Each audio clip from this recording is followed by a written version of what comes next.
As a big fan of prime lenses and of the GFX system from Fujifilm, I thought it was only fair that we took a look at the GF 110mm f2 from Fujifilm, so let's do exactly that.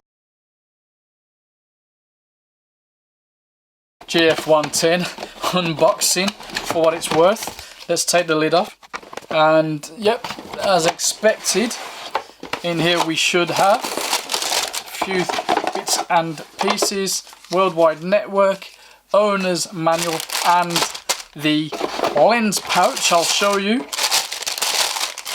If you've seen the 23mm video, then I expect it's the same thing. There you go, it's nice. We didn't mention the branding there, and it is a nice feel to it, so you know, it's pretty good. Once again, I'd have liked something tougher, especially for the money.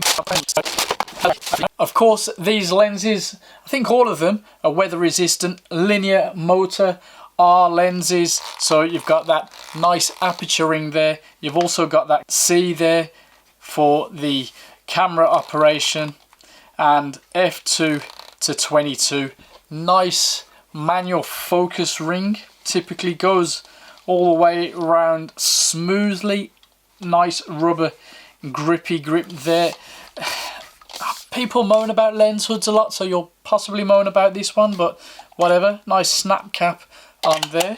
No OIS. Not sure how I'm going to feel about that, frankly. You know, for the price and for the size of this thing, I would have liked it. Typically strong mount there. Contacts, everything looks a treat. Bear in mind, this is getting you more or less 35mm equivalent of 87mm. Angular view 27.9. Focal range starts at 90 centimeters. Not a close focus, but you know, I don't think that's what you need from this lens anyway. Of course, it is a chunky, heavy thing, coming in at around a kilo. Serious bit of medium format weaponry, but how does it perform? How does it perform without stabilization at this kind of weight?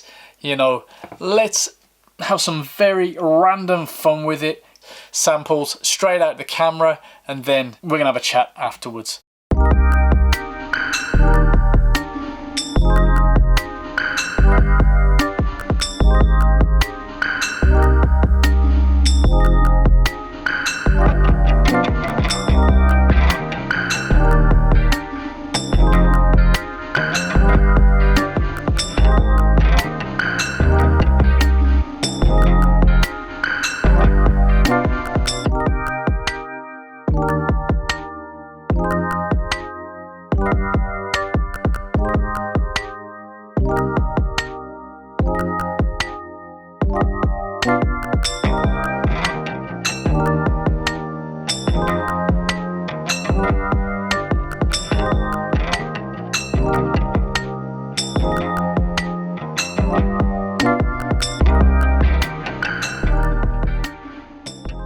This 87mm full frame equivalent lens is as close to the perfect portrait photography lens for the GFX system that I've personally tried, and its serious heft works nicely balanced on the body. And of course, if you're using it in the studio, not a big deal. You're going to need a larger studio environment naturally, but very nice. The rendering is actually spot on, probably the best in the range for portrait work, and it's just got that nice character to it. It resolves the sensor power of the GFX system. In this case, the 50R that I used for this little random sample test, it just had a real nice flavour to it, and even the bokeh was nice and smooth.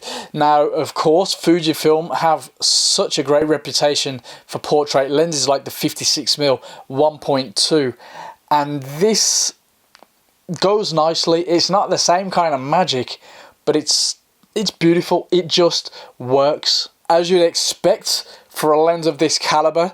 For a GF lens, the sharpness is actually spot on. Now, when you're talking about portrait lenses, you don't necessarily want the ultra sharp, you know, it's not always flashing, but in this case, it really is. They've balanced really sharp, detailed images with such a rendering that it just makes it appealing for a portrait photographer. It really does lend itself to skin tone, skin textures. Naturally, if you stop down, things start to sharpen up, getting real nice.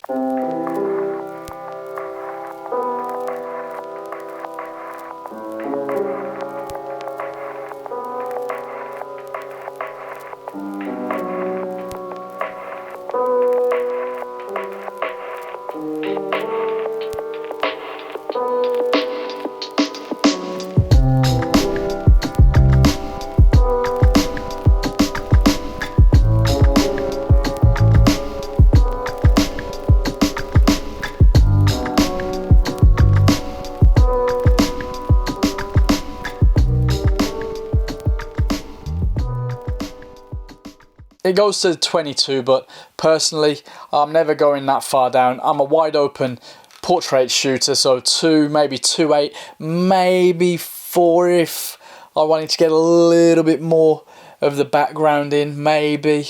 You know, sometimes you just want to get a fraction more detailing. Now, I shot everything wide open. Some were RAW, some were JPEGs. The RAW were basically as is, so don't worry, I haven't fiddled around.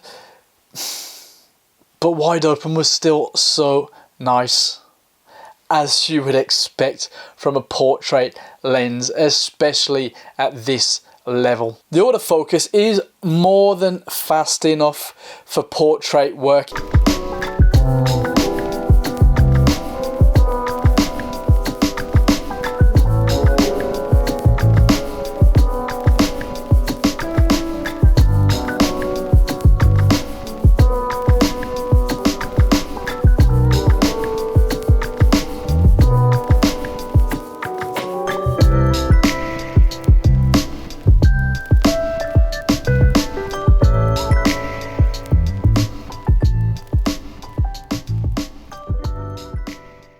If you're gonna shoot some random video pieces, as your GFX system can do, and your 100 will just really take this to another level, but for now we're talking about the S and the R.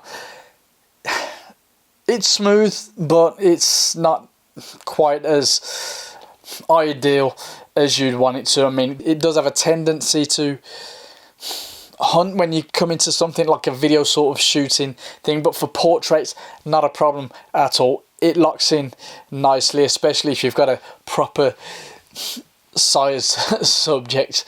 Now, if we were being picky, we'd probably say we want it smaller, but you know, the nature of the beast, the nature of the system, that's just not happening. And for most of you that are looking at this system, that's a complete non-starter of a problem. So let's overlook that, but be prepared. If you're going to hand hold this, as somebody said, you'll probably run out before your GFX 50R battery does in this case. I wish I could find that quote and show you. It was pretty cool. Of course, you can use it in other environments, but for me, this is the winner for portraits. You can get that beautiful resolving power from this, the real nice Fujifilm. Now, remember the S5 Pro, I think it was? Fuji really knew how to deal with portraits, and I think this harks back to those days, but with clearly way more resolving power, and this just does it. Another winner from Fujifilm then, naturally big. You might argue it's lacking in stabilization, but I don't think that's a fair problem. I mean, it's something I'd have loved, but it's not fair to mark it down for that. The 110 is more than fit for purpose, and as far as I'm concerned, beautiful headshots. It's the way to go with this lens. Very nice, but if you're thinking of buying it, get in the shop and try it out first. But as far as I'm concerned, as I've said before, this goes beautifully with the GF Fujinon range, and I'd be very happy to use this professionally, of course.